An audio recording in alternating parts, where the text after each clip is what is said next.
Hello, Jeff. How are you doing? Really good and really good to see you again, Jordan. Yeah, likewise. I was just saying it's been a long time since we've spoken. I think it was Madeira the last time. Ah, well, I don't know how many people know this, but the first time we met each other was when you were putting on the conference in Edinburgh. And that was a great conference.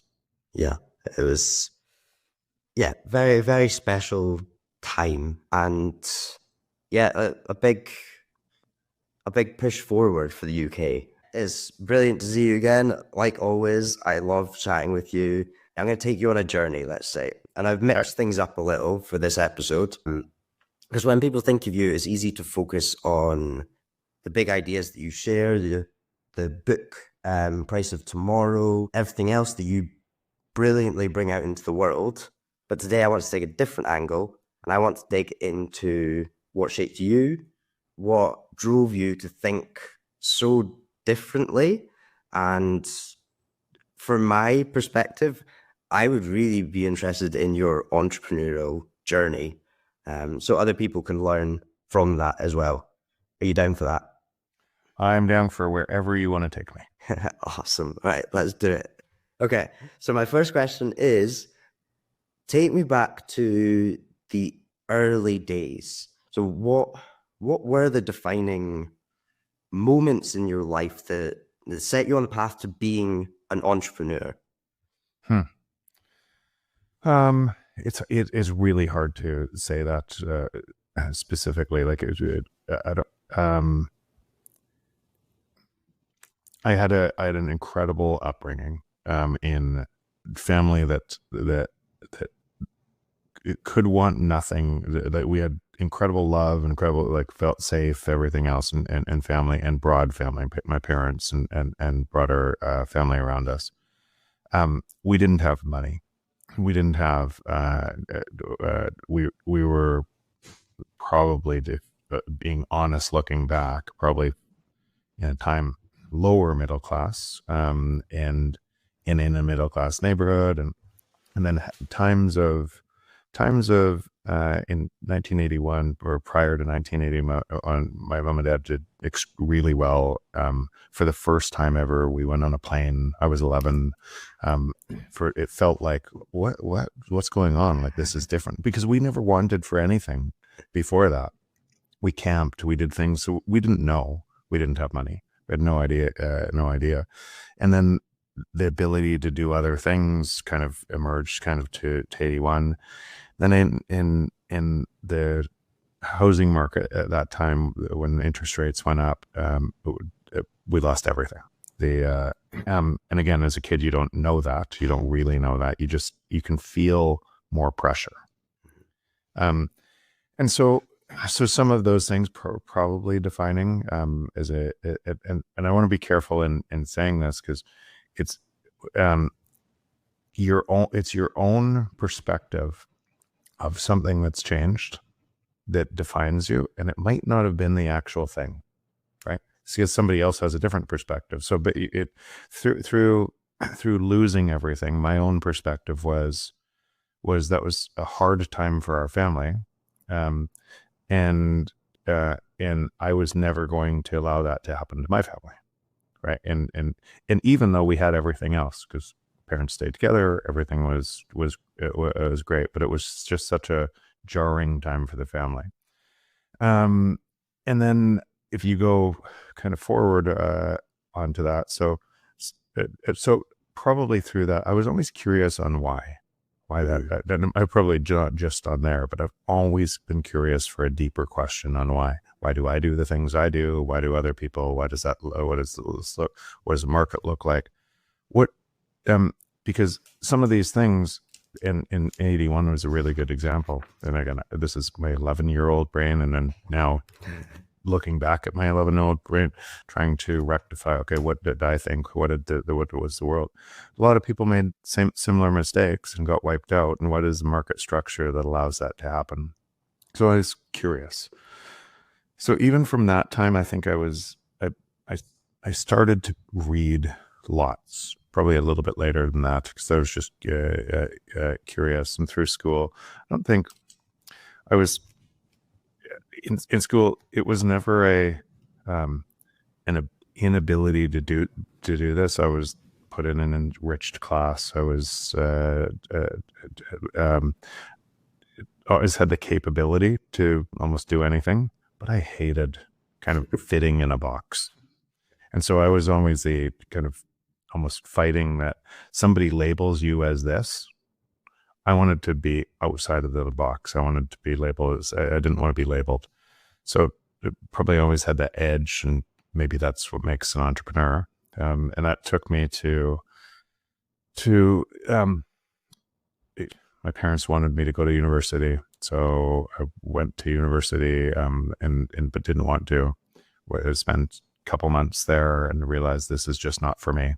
And went into real estate. And my parents were both in real estate, and in that process of going to real estate, here's a funny story. My parents said, if you're out of university, you're out of the house. And so now I'm going into real estate. Instead of going into what it looked like at that time is you could go to a company that shared your commissions, and they would support you or you could go to pay a desk fee, be your own essentially entrepreneur. You get 100% of your commissions, but you have no support. What one do you think I decided on? So I decided on the one with no support. I would pay desk fee, but I had no money. I had no anything else. I'm fresh out of school, and at that time it would have looked like I was wearing my dad's suit and trying to act the part in real estate. And I didn't know what to do. You come out, you're now a realtor, and what do you do? None of your friends are all 19 and 20 years old. They're certainly not buying real estate. What do? You have no ideas, essentially no skill. And I opened up the phone book on day one and started calling from A's. And when you're calling people out of a phone book, like old style, white, big phone book, old style phone on your desk, and you're calling people and you're asking, you don't know if they own a house, don't own a house, or anything else. You're just trying. And so I'd made tens of thousands of calls doing that, and you learn and you get better, and you realize that this doesn't work, this works, and everything else. And probably that curiosity and drive shaped everything, and it continues to shape everything. I just when I don't know something, I don't know an answer, I need to dig down, and I need to keep going. So I'm just really curious. So that was probably the first little bit to create Why Am I an Entrepreneur? That was the journey. Do you think being on the phones and dealing with rejection, I imagine there would be a lot of rejection there. Rejection like you have no idea.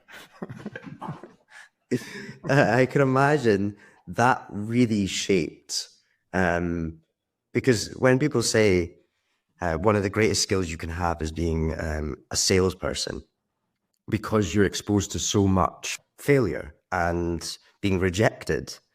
Do you think that really helped as well? For sure. I think it's a process of learning, and the learning comes with, just be honest. I was terrible at it. I had no idea what I was doing. I was terrible. I'd pick up a phone book on the first day, and it can call you. What would you think, right? So how much value would I put to the other person in their mind when you're wasting their time on a phone call? And through the process of learning that process and how to get better, I don't think I got one listing through that process in 3 months. But through that process, I would do that for 2-3 hours a day, and then I would go out. There's you'd get expired listings, and one of the expired listings, I just went and knocked on the door, and the guy said to me, and he's this gruff older guy, and the listing had expired 3 times through 3 different agents, and all top agents in the city. And he laughed at me, and he should have laughed at me, if we're being honest. And he goes, okay, little boy. He didn't say that specifically, but that's what it inferred. He said, what could you possibly do that the top agents couldn't do? And I thought for a moment, and I said, I don't have another listing. I don't have anything. You would be it. You have all my time. And I'll commit it to making sure this works. And it worked. And he trusted that. He laughed. He trusted it. We became close. It did really well for him. Then his friends started doing this, and just kind of off to the races. And that whole process is just a learning process for myself too. But it was just it's just interesting. Yeah, definitely. And then where did you go from there? So I became pretty quickly one of the top agents in the city. And when I say pretty quickly, probably within a year. But the way that commissions work in real estate at the time is you don't get paid until the house closes 3 months later. So in that first little while where you're trying to build this, first you're trying to build this, and then you're trying to sell, it was brutal. Like everything in Hawk. My parents did allow me to move home for a very brief time on that. And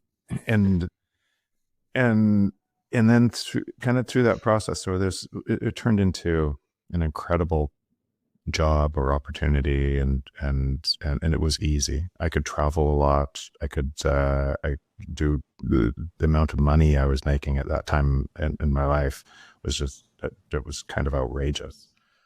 And then one of my clients wanted to I had bought a house. I'd actually bought a couple different places, and then fixed it up, sold it, and bought. And I had roommates, some good friends of mine living with me, so it was almost like a frat house. And we'd be in these. It was awesome. And then we lived in. I lived with 4 of my friends in one of the nicest subdivisions at the time, kind of family subdivisions at the time in Susan, and my client that I sold their house wanted to get into our subdivision. But they couldn't afford to get into a subdivision. It was just out of reach. And so I came home one day to my roommates and said, what if we moved? What if we sold this place? And they were just renting from me, but what if we moved? And I called a builder that night, who's a different friend of mine. And I said, if I bought a lot and subdivided a lot, would you teach me to build? I'll pay you to teach me to build. We'll build one spec house and another house. And so the spec house will be partners, and the other house I'll build for me, my roommates, and everything else. And I went back to that client and I said, listen, if you give me 3 months, I'll sell this house to you underneath the value so you can afford it.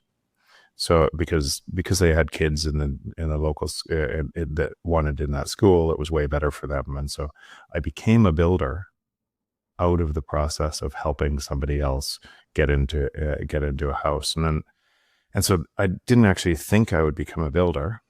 I had to buy the double lot, and then the spec house didn't sell. We were going to lose our ass on it. And we ended up breaking even, or just maybe slightly losing money on that. But the day after somebody firmed up their offer, somebody came to us and said, could you build us another house exactly like this? And so then that person who taught me to build, we created a building company, and that next two houses turned into 4, turned into 8, turned into many houses. And all of a sudden I had a building company that was the same kind of process, learning how to do that really well.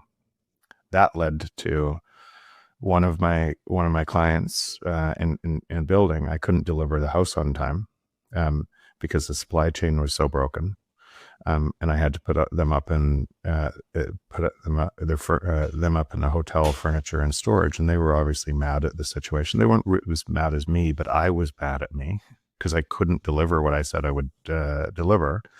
And that caused me to create BuildDirect, which at one time grew to $500 million in value, but a technology company to solve the problem that I couldn't solve for those people.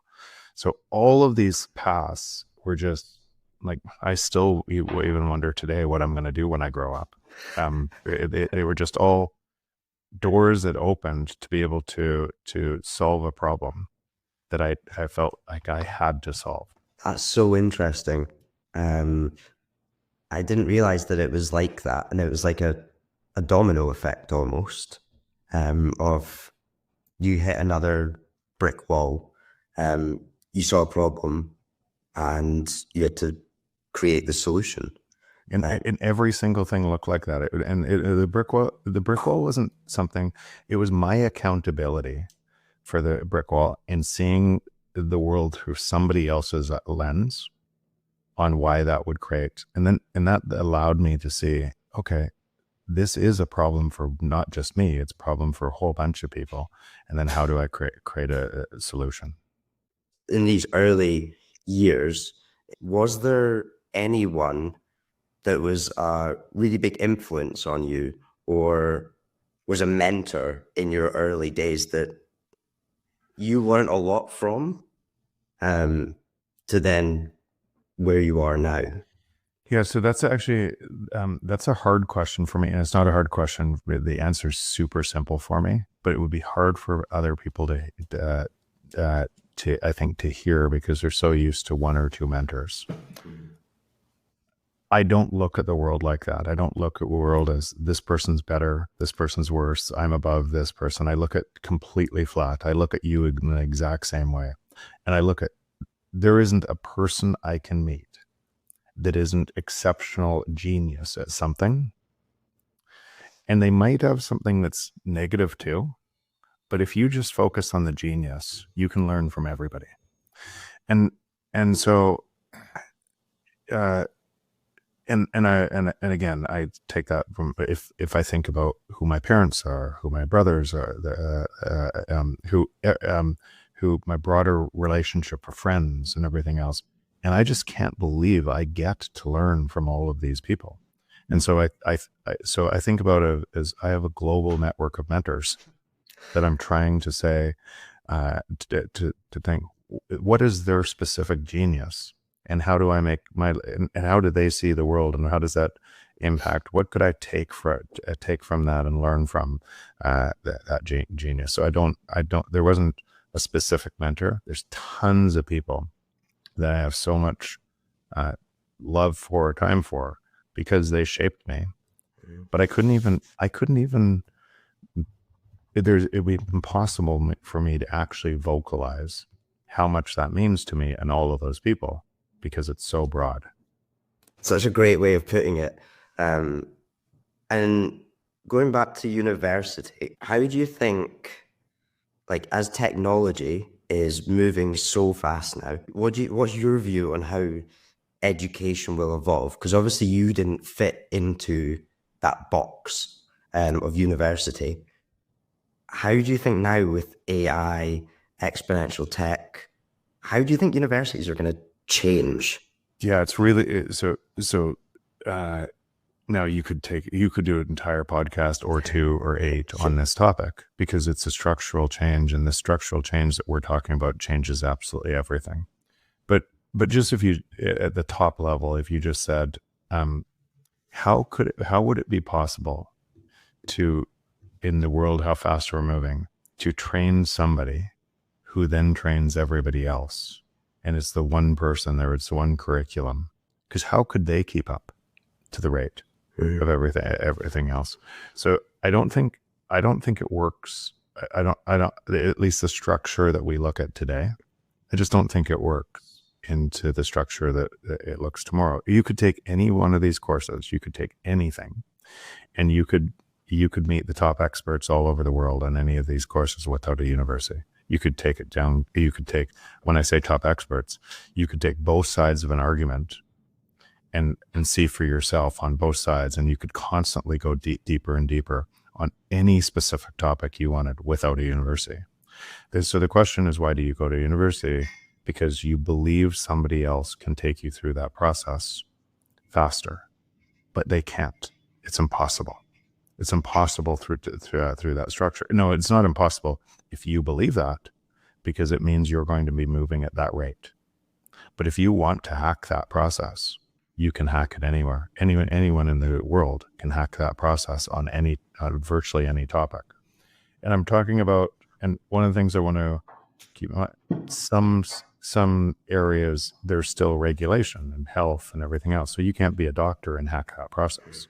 But think about the best doctors. Do they just tick a box and now I'm a doctor, or do they constantly learn? And so the best at anything are constantly vigilant in learning.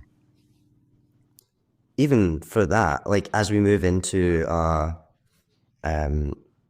more technological world, is even doctors are going to have to, well, they do have to keep up with it, because I've seen where people are doing like open heart surgery from other sides of the world through robotics, which is quite amazing to see. So you can actually take that further. Like today you could use ChatGPT or anything else. You can put in your blood tests, you can put what your eating habits, you can put a whole bunch of things in here, and you can get better data than most doctors will give you yourself through this. So what is that? Completely changes health, because now you can be more responsible for your health, and that data is feeding back on itself. And then you're seeing, okay, this plus this thing over here plus this gene mean X for you, right? And so as you as these models are able to see through some of the biases that your doctor used to have, and then what they were taught, because they can see more information, you can see a totally different path ahead for health. Or that's just one example, but this is everywhere. And then the need of the doctor goes down, right? And what and that replaces whole tracks of people doing a job, and that people are doing their job. Actually, what you'll see in time cause more deaths, cause more problems, because of their inability to see all the patterns. When you're saying that there, I'm totally going off piste, but I done a talk in Bulgaria at Plamin's conference. Love Plowman. Such a good guy. I done a talk there earlier this year, and it was, have you heard of a guy called Ignaz Semmelweis? I don't think so. Hungarian doctor. It is relevant, but I'm going to tell the story anyway. He was a Hungarian doctor, and he went to the Vienna General Hospital in the 1900s. There was 2 maternity wards. One was run by doctors and one was run by nurses. And the one with the doctors had, I think it was 5 times more deaths than the ones run by nurses. And he asked why. He was very wanting to get to the root of this. Like, you could see that there wasn't much difference, but one had a lot more deaths. Anyway, moral of the story is they found out that the doctors were coming from autopsies and going straight into the maternity ward and birthing children. And this then transmitted childbed fever. And that was causing them to die. And this is where washing our hands from chlorine comes, or it was at that point. Chlorine comes from. And it all came down to asking why. But why I talked about this is because he went to the medical establishment and they said, no, we're not the ones killing these women. And they put him into a psychiatric hospital, and he died. I think it was a year or 2 later. And now he's regarded as a genius for Yeah. actually coming up with this. But well, the story is it was the establishment that said, no, we're not the ones that are causing this. I mean, just plainly rejected it. And that has a massive impact to what we're talking about now, because the establishment everywhere, and the people making the establishment stronger through their own actions, they think it's the establishment out to get them when it's actually them, right? Is when we talk about what's happening with Bitcoin and everything else, it's just such a deep understanding that we live in a very similar time, but this time touches everything at a level that it's really hard to comprehend. So it's just really easy to stay stuck in the establishment. And because it's such a change to your mind that you have to go through to be able to understand what's actually happening. You have to keep on asking why. You have to, and that change, that cognitive dissonance that happens in your mind by letting go of previously held beliefs, is really hard for people. So do you think that almost like critical thinking, asking why, being creative, imaginative, these will become skills that will be more valuable in the world as we're going into this world of AI and automation? Yeah. So let's just use at one level what is happening with Bitcoin, right? And so instead of going deep, we can go deep on that topic if you want. But if you had a new protocol bounded by energy, that it was open, decentralized, and secure, and it was imposing new rules on society, then all of the people in society, all 8 billion people that didn't understand those new rules that we're imposing, would be measuring the system from the system and making their lives worse from that system. And they might be repelling Bitcoin at that time. So let's say you're one of those people, right? And let's say you're one of those people and you're one of the 7 billion without assets. Then because you live in a system of theft, and your money is losing value, you can't put your finger on what the problem is, but you're probably yelling at other people, complaining, making it worse, trying to getting more money into that system, which is extracting from you at a crazy level. And you probably have no idea. You're probably you're making government bigger. You're saying it's that government versus that government. You are probably actually giving your power away through all of your actions, but totally realizing that you are. If you're one of the very few that own all the assets in that system, you're stealing more from those other people. And you're probably wondering why the world's dividing so much. Why can't people just be friendly, right? Why can't, and you're wondering why your streets are loaded with crime and you're having to put up high fences to keep those other people out while you're stealing from them. And you would also be making that system stronger through all of your actions within it, because you didn't realize it was all based on theft. The entire system was based on theft.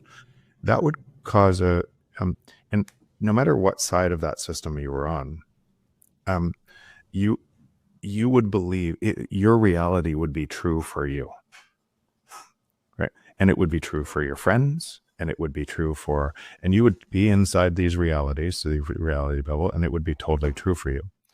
If you were pricing that, if you were actually living in Bitcoin, and I'm not saying Bitcoin at a 45% IRR against everything else from within the system. I'm saying outside the system, the open protocol bounded by energy, open decentralized bounded by energy, you would be looking at all of these people in this side the system, and you would be living in the first global free market that ever existed. And to you, relative to your belief system on Bitcoin, all prices would be falling forever. And life would be getting better. You'd be meeting people who had also gone down that path of losing that belief and going down to a system of truth, honesty, hope, abundance. And the people you would be meeting who'd done the same thing, let go of their lies and move to the honest system, the world would just feel naturally better. and it would feel like a global free market because prices relative to your belief system, which was based on a protocol bounded by energy, would be falling, and that would be true. So in that example, what you see is, and then where's the value, and where do you provide value? Well, if 8 billion people don't know about this thing, and you do, then there is a ton of value creation to happen, tons of value creation to happen. You shouldn't be mad at all those people or how early you are. You should say, okay, I was once one of those people, right? And now I see the world differently, but that actually allows me to create more value to help other people see that path. And that's the way the free market works. It's always worked that way. And so anything that's stuck creates more value, and it creates more value for people who want to understand it and are curious about understanding it.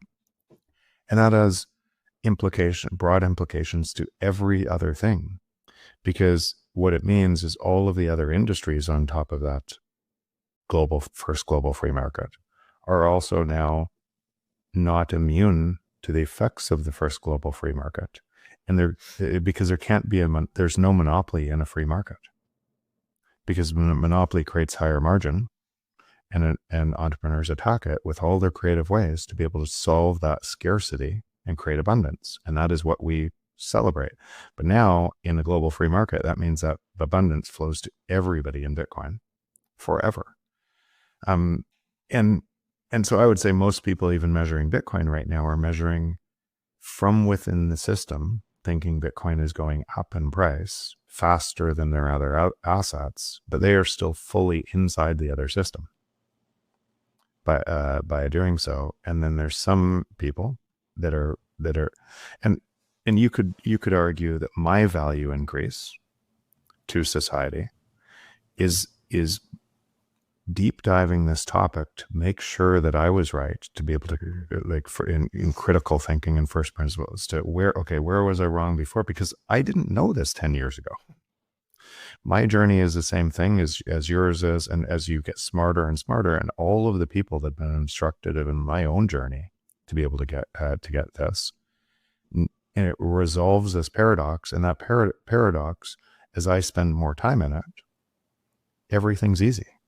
Everything's easy. Becomes easier because you're helping more people understand their own journey. So when I look at the type of opportunity for people to move their time into this, I just go, why are you spending your time over here? And I'm not mad at them for doing it. They can spend their time over there if they want. But even for the people that are yelling at those other people that were once those other people, I don't get it.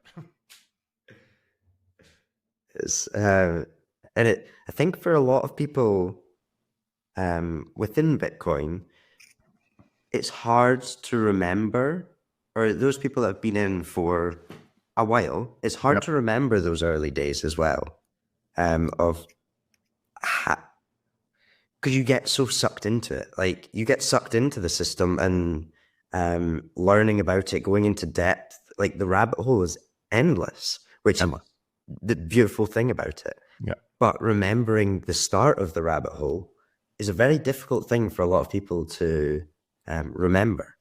Yeah, because it becomes about ego, and what it becomes about, or it can become about ego. It becomes what you think your value is I know this and you don't, and what it comes across as I'm better than you. Instead of we just see the world differently. Here's my perspective of the world. I've tried to disconfirm my perspective, but it seems right. And you're welcome to your perspective of the world. And if that seems right for you, have at it. It's free world, right? But you don't have to rise above. You don't have to be better, right? You have to be just be you. Be the best you.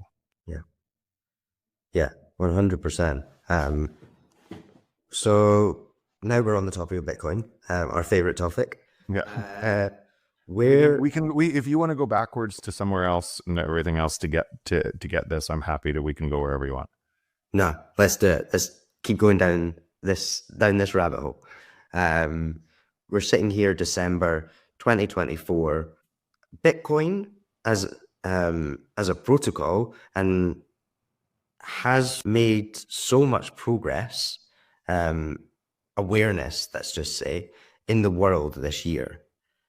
So many more people are starting to understand it. Where do you think we are in terms of adoption? Now, I know that's a big question. Yeah, no, that's an easy question for me. So insanely early. So insanely early. So think about it in the protocol in this way. So, and this is, I think this is important is to timing of where we are.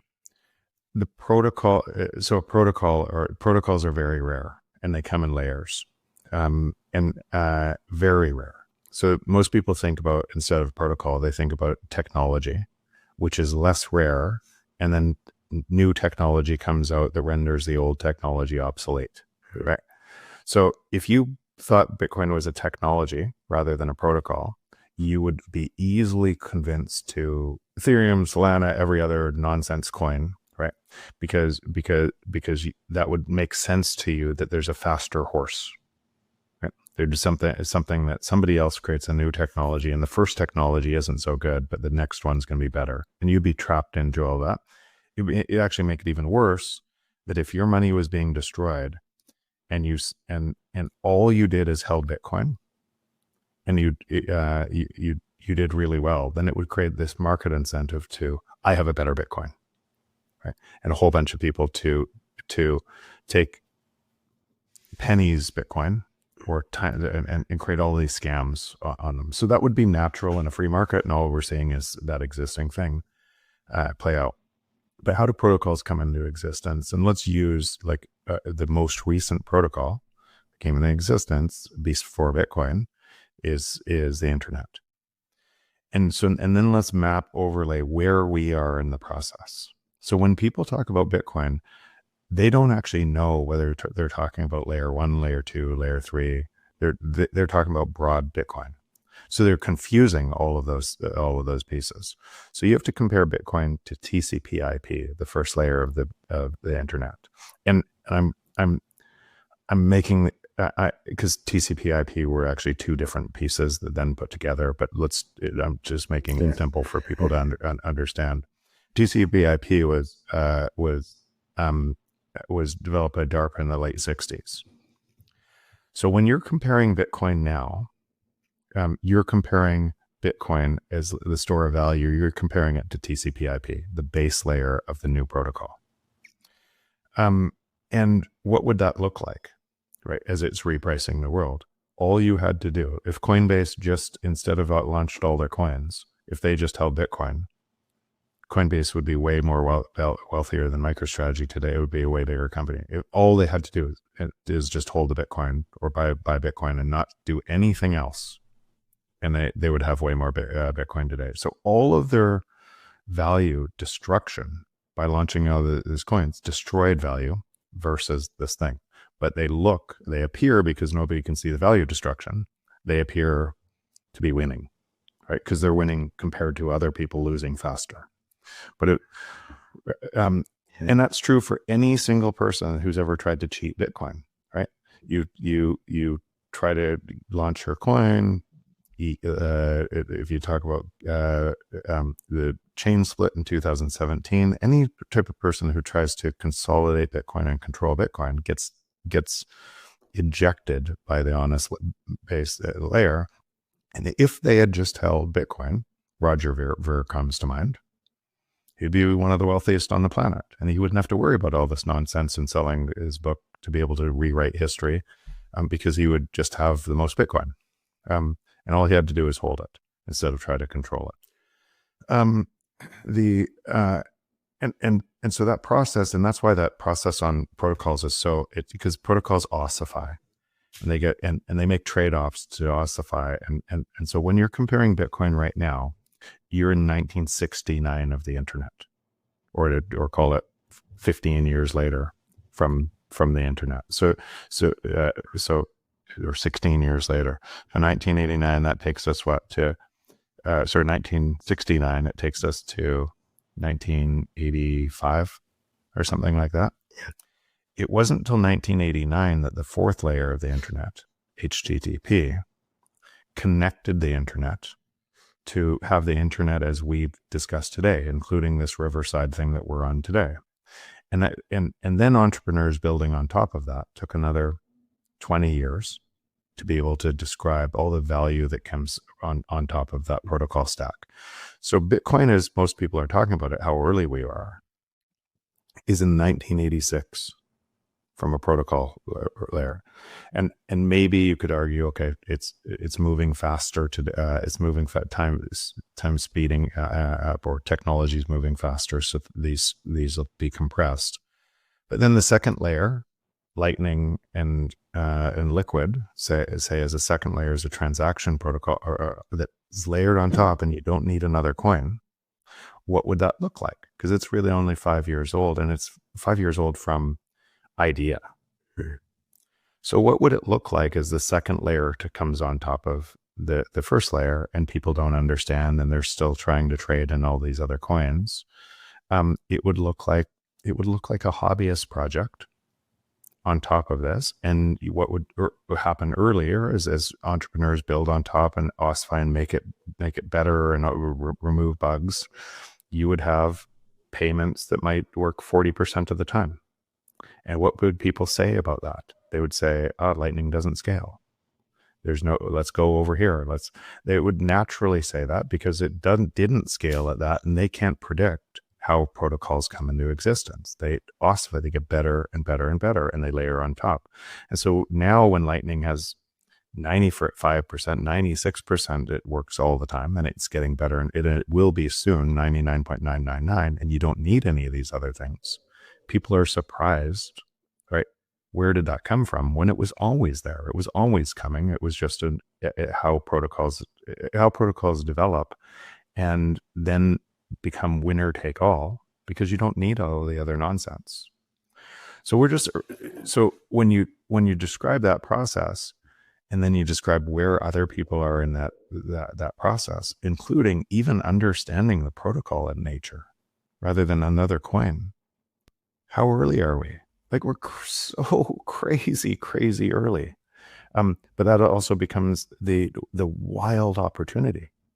Like, I cannot believe if you saw what I get to see every day in the companies we're funding, that of the Bitcoin against the US dollar for the last 16 years has a 45% IRR.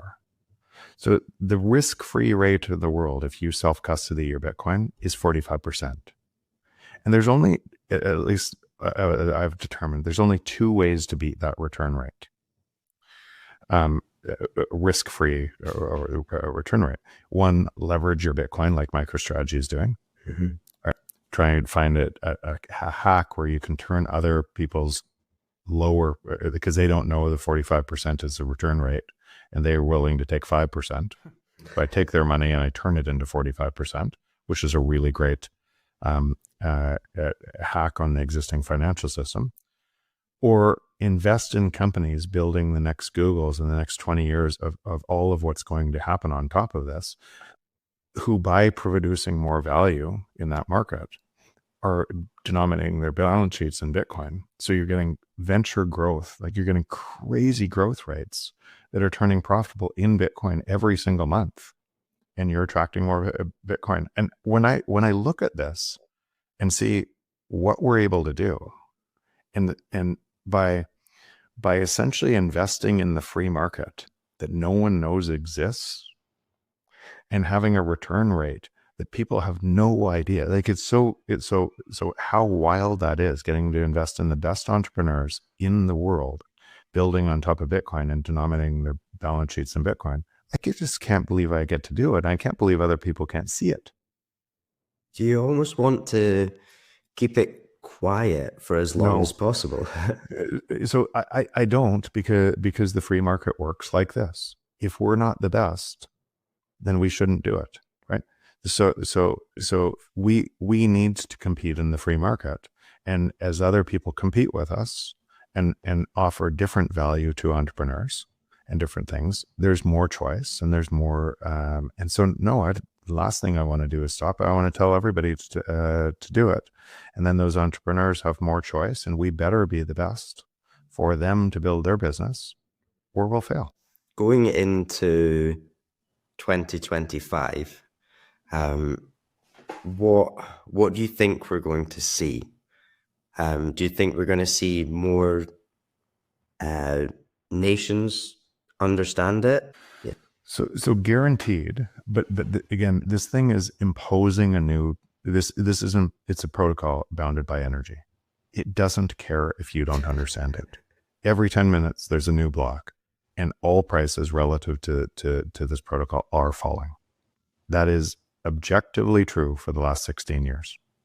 And it will be true for the next 16 years. You're either living in the global free market, competing in the global free market, or you're not. And so if you're a nation state and you're not, eventually, if you're not for long enough, let's use the UK as an example. North Korea banned the internet, right? And for their citizens, what does it look like in North Korea? But it didn't stop the internet. Governments are not negotiating with us.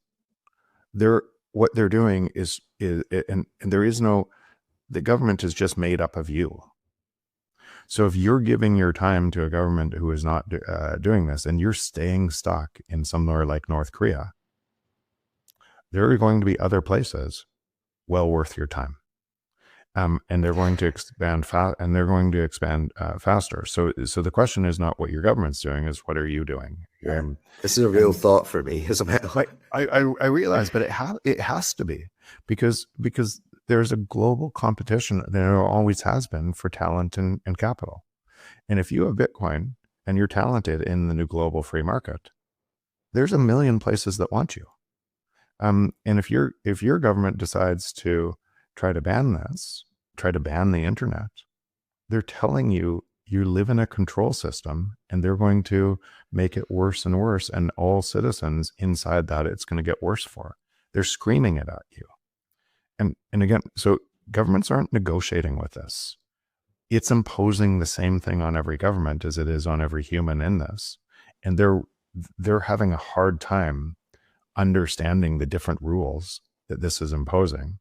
And the ones that are going, the ones that are going to go first are going to build, like, I just helped the city of Vancouver, Ken Sim, come up with why putting Bitcoin on the balance sheet makes a lot of sense. I said to a bunch of the counselors, because they're having a hard time understanding the same thing.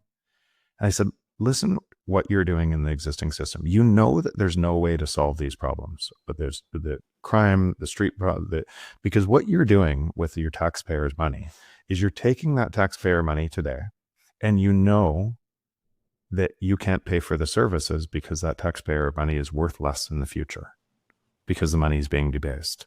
So and then you're taking more and more taxpayer that you're trying to spend services, and you have less and less to spend on the services, and the city is degrading. All you have to do is invert that, where hold some of it in a currency that can't be debased in a free market. And what that means is it will buy more and more services for your citizens. And your citizens will benefit and they might not even know that because it's so early in this process. But if you know it and you don't lead it, what does it say about you? This is why I wrote an open letter to the Scottish government 3 years ago, actually. Wow. Wow, that's scary, actually. And yeah, trying to explain these things to them. And there's still that connection of not just me, but I live, or I'm from Scotland, so I've got that attachment there. And I want to see my country do well. And I want to see them adopt Bitcoin because we used to have a lot of wealth. And then we pissed it all away, essentially.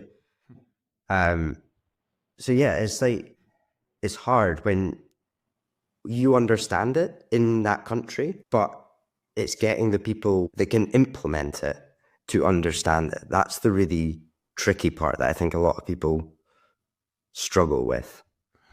Yeah, and there's always a reason to Ken Sim in Vancouver. There's a reason to the belief system, and probably you're doing the same thing in Scotland. One day it'll change, and hopefully one day it changes. It's up to somebody else to change it.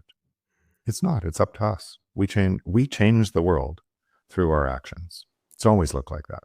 The doctor, you said, even that he was put in a psychiatric hospital and everything else, he changed the world through his actions. And he saved a whole bunch of lives in the future because of his actions. And it might have cost him, right? But he still made a massive difference that impacts people today. And we all make that choice every day with our time. And so it's a really simple choice. Which system would you want to live in? What would you want to do? And when your time is actually congruent with where the world that you want to live in, just everything becomes easier. If your time is inconsistent with your beliefs and what you know is right, then what would it look like to you? And by the way, every single government, every single person in government, every single Department of Defense in the US is going through the same thing. And you can imagine, I know this from all different, like, imagine my conversations all around the world. This is an individual basis that every single person is going through the same process, whether they're in an organization or not in an organization or in a government or not in a government. Every single individual is going through the same process, and it's messy, it's chaotic, it's confusing. It's also beautiful and hopeful. And it really depends on your perspective of what this does to you, right? And it's easy. And what ends up happening, even on a lot of different podcasts, we spend most of our time talking about everyone else. Why don't they see it? And most people that are talking about everybody else, why don't they see it, are still stuck in the existing system, spending most of their time in that same system, talking about everybody else. And the most simple thing you could do is to move more of your time to the system you want, and then you don't have to worry about everybody else. You just be a beacon, do the things you want to do, right? And by the way, I'm speaking to somebody who's doing this, like Jordan, you're doing this, right? And what does your life look like versus what it would look like in the other system? And you know how incredible this is. Yeah. I can't even imagine what my life would be like not living in this system. Yeah, like I met you early in your journey. Yeah, right? I met you. I was still crypto. Yeah, I know. I met you early in your journey to create a Bitcoin conference where you were still crypto, and it's hard to even remember you like that, right? Yeah, I don't remember me. I had hair. And how many other people you've impacted from your own journey through the process. It looks like that for everyone, and we are so crazy early in this process because of that. Yeah, it's such a beautiful system to live in. And yeah, just everyone you meet as well. I've met so many just amazing people and learned so much as well. Yourself, like, massively included. I include your book in that, actually. So much I learned from that. And I've got one last question for you. And I don't know if you can answer it or not. But your first book, The Price of Tomorrow, was so influential, not just to me, but a lot of other Bitcoiners. Will we see another book down the line? I am going to write another book, or I think I started. I'll see on timing but the thing on that book, on the first book, is I talked about there was one paragraph about Bitcoin. It was talking about the problem, so people could see themselves in the problem and see where this was going. And it's largely, and if you predict what's happened from that. You could see everything from that. What I predicted is coming true, and at a faster and faster rate, from artificial intelligence to everything. So I wanted to, in next book, if I actually finish it, it's a hard book to write.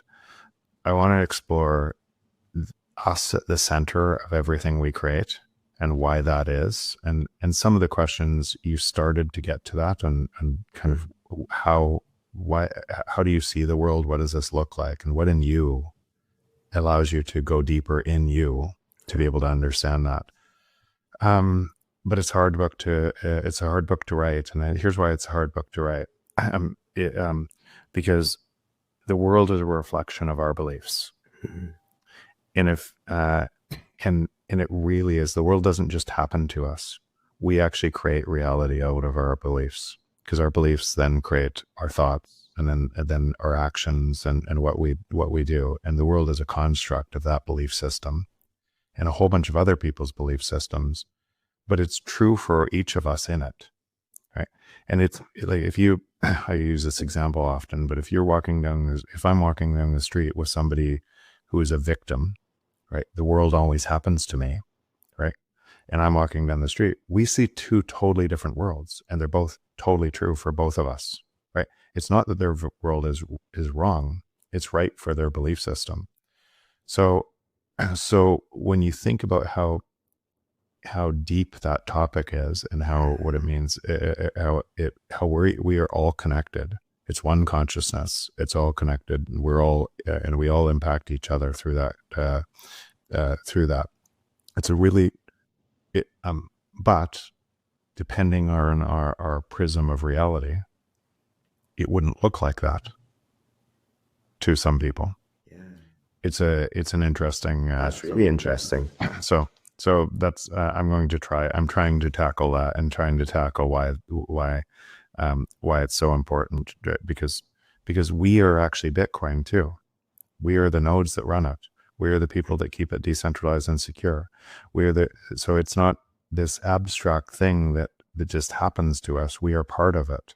We're part of the evolution of it. And we make whatever system we believe in stronger, right? So, and through our thoughts and actions. So you can imagine as that thing imposes a different reality, one that's in harmony with nature, one that's harmony with us, one that's harmony with the free market, one that's harmony with 8 billion people in service of 8 billion people. It would be a confusing topic to a whole bunch of people that didn't know that. That is such, if you manage to formulate that into a book, or if you manage to tackle that, because that's such an interesting, like, I could talk about this all day. We're not going to, because it's the end of the podcast, but that fascinates me so much. Because for me, what I've realized, and my learnings, and probably a really simple thing is, most of the things that I thought were blockers in my life that took me to totally different levels were self-imposed. It was not anything around. It was me conspiring against a belief system that stopped my progress. And seeing that in myself, I just have a whole bunch of different frameworks, because I've been through this, that have unlocked a totally different view of the world in me from a mistake that I used to do. That some of those frameworks, I think, would be helpful for others kind of going through the same path. Yeah. Well, hopefully we will see it on the bookshelves at some point in the future. But we'll leave podcast there. I just want to say a massive thank you for coming on and sharing all of this today. And I wish you a Merry Christmas as we come up to Christmas. Right back at you, my friend, and I would do this anytime with you. It's just it's great to be on this side of the global change with you.